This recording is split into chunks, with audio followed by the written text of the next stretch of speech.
Hi everyone.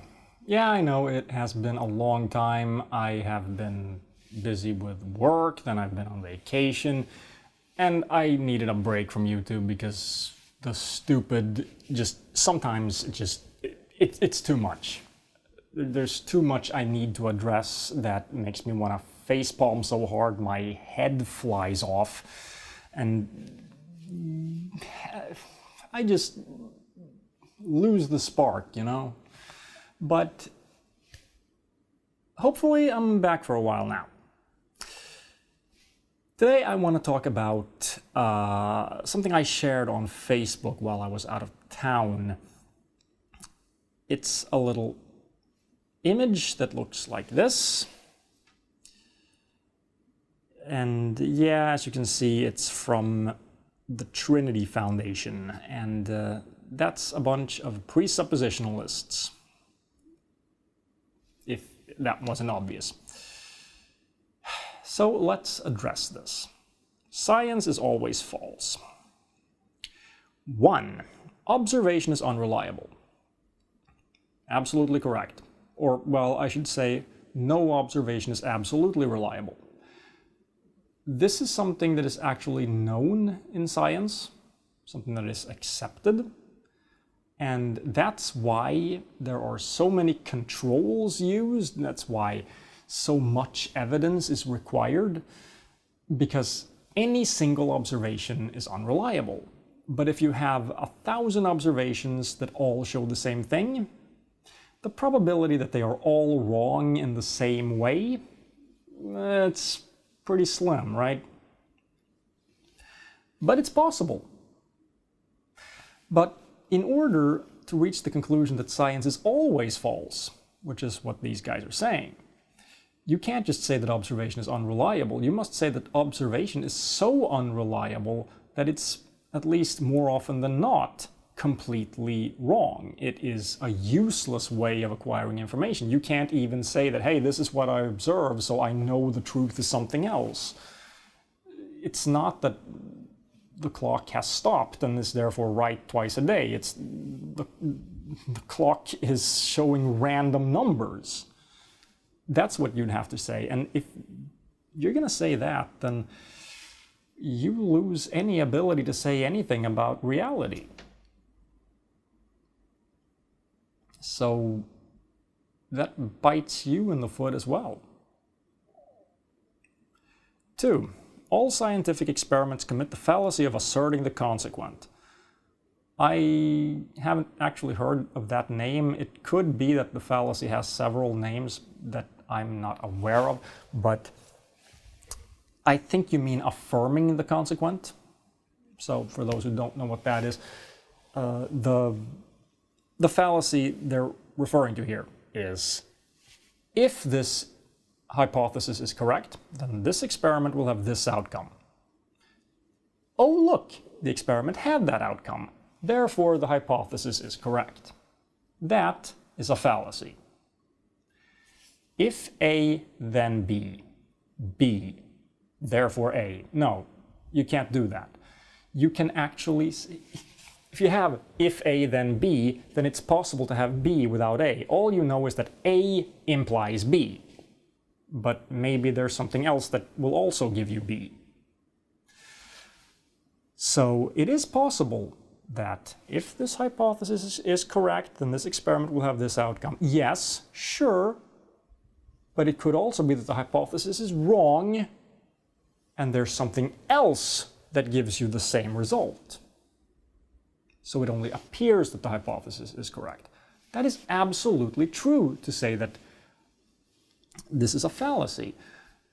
However, in science, we never say, if this hypothesis is correct, then this experiment will have this outcome. The experiment had this outcome, therefore we have proven the hypothesis to be true. What we say is, this hypothesis makes this prediction, we test that prediction, okay, it held up. Okay, therefore, we have reason to believe that the hypothesis is true. It has been tested. It could have been falsified, but it survived the attempt to falsify it, we now have evidence in support of it. We cannot say that we have proven it to be true with any sort of absolute certainty, so we don't. We don't. This is a straw man. We don't say that. 3. Science commits the fallacy of induction, hasty generalization. The fallacy being referred to here is, hey, let's try this experiment. Okay, we got this outcome. Okay, cool. Let's try it again. Oh, we got the same result. Cool. And again, same result. And again, same result. We tried this 10 times, and every time it appears that we are right. So we conclude that we are right. Well, we've tried it so many times now that, hey, what about the next time? Maybe the next experiment will show that we're wrong. It's absolutely correct, and we're aware of that. Which is why, once again, we don't claim to prove things. Not in the epistemic sense, proving things like you prove a mathematical theorem. In science, the only kind of proof we have is the preponderance of the evidence. If we've tried something 1,000,000 times and every time it gives you the same result, I think it's pretty fair to assume that we're going to get the same result the next time as well. And we can't prove that, but it seems reasonable. So, I think we are justified in tentatively accepting the hypothesis as truth. And when we can prove otherwise, when that experiment happens that has this completely contradictory outcome, then we will go back and change our minds or update the hypothesis. So, hey, it looks like it's this way except in this situation. Why is that? Let's see if we can generalize it and see why it turns out differently. That's how science advances. But we don't wait for the absolute, ultimate, perfect theory before we start using science. If we did that, we'd still be living in caves. 4. Equations are always selected, they are never discovered. Wow.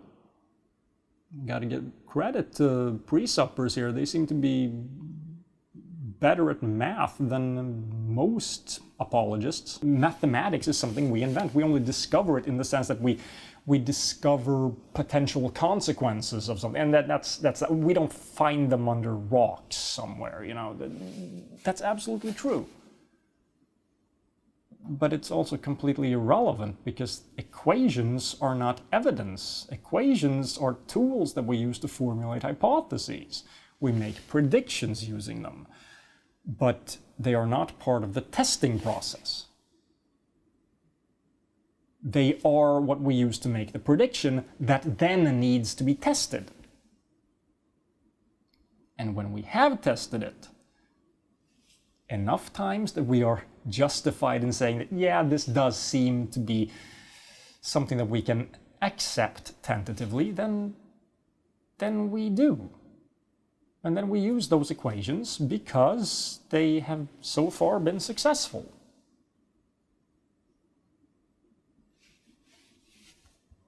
What's the problem?